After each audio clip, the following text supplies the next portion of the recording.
This is RadioOnFire.com. Yours truly, Dominic K. in here. Thank you for joining me. Broadcasting from the Radio on Fire studios here in Baltimore, Maryland. Today's broadcast is brought to you in part by the upcoming reality show Chase the Dream Baltimore.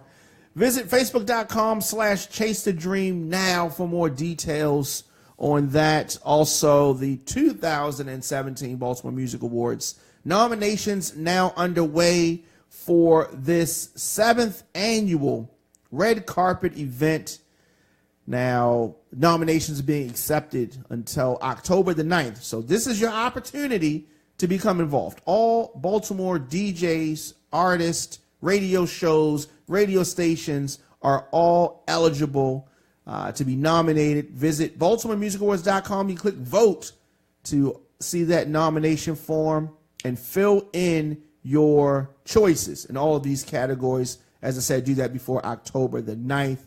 The finalist will be announced October the 11th. So 3 nominees receiving the most nominations in every category will become the finalist.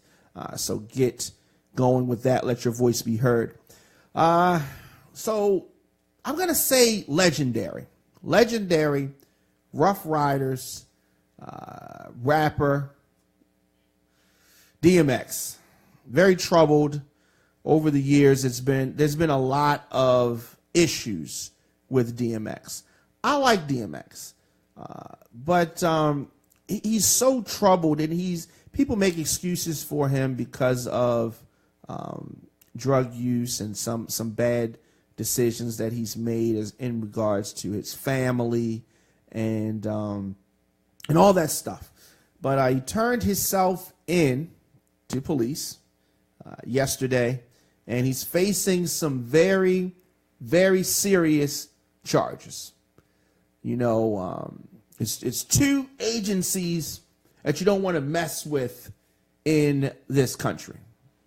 That is the federal government and IRS. Okay? You do not want to mess with the IRS. But, as I said earlier this week, veteran rapper was taken into custody and given an appointment to report to a Manhattan federal court. Tax evasion is what he's being charged with. Now, withholding income, hiding income, $1.7 million, while engaging in a multi-year scheme. That's what the reports are. That's what the dog is facing. Now, why is DMX in this position? Bad money management, trying to do some slick shit. When you're dealing with the type of money that DMX was dealing with from reality shows and concerts and all this kind of stuff, you're not going to be able to hide that money because the people that paid you are going to report the money.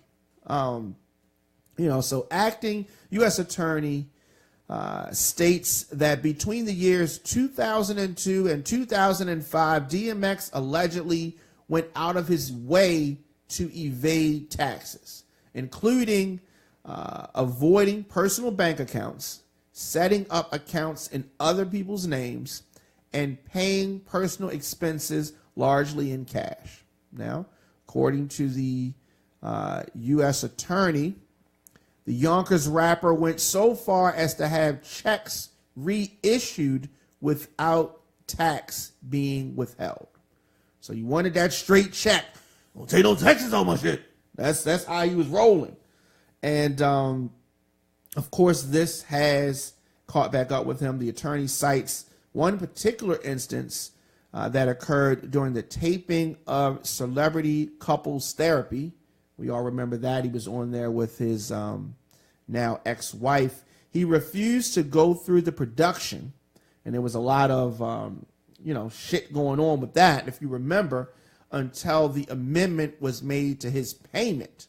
Now, of course, you didn't know why he was acting like that. They didn't report it like that at the time, but he refused to he just wanted to stop things until he's like, don't take no taxes on my shit. Something like that. Anyway, X is also charged with underreporting income for the years 2011, 12, and 13. What is this going to do to the Rough Riders tour? Because I'm going to the Rough Riders tour. Hopefully, this won't be going on during that time. But, we'll see about that. And, of course, people are going to make excuses. People make excuses for his drug use. People make excuses for all kind of things. Hopefully, this can be resolved. Do you think this is a mistake? No, it's not a mistake. I don't know what the fair penalty is. I know that 40 years is not right. I know that a lot of white collar crimes, when they took all this people's money, like savings and stuff, like you were dealing with more money than DMX is talking about, and they weren't facing 40 years. They should definitely not overcharge him. But I would like to see DMX. I want to make sure this doesn't come out wrong. I don't have a problem with DMX going to jail. And let me tell you why. Did you see what jail did to Gucci Mane? Right? Cleaned him up. Forced him to be cleaned up. If DMX goes to jail, hear me out, cleans himself up, because his family losing money, losing his status in the music industry, none of these things seem to affect his drug use and his reckless behavior. If he goes to jail and is forced to be detoxed, maybe he will come out an even better, more productive member of society for his many, many children and people that look up to him all around the world. That's all I'm saying. He doesn't need 40 years to do it, but maybe 2, 3. I don't know. Let me know your thoughts in the comment section. Instagram, Facebook, Twitter, @The Diamond K Show, @Radio on Fire.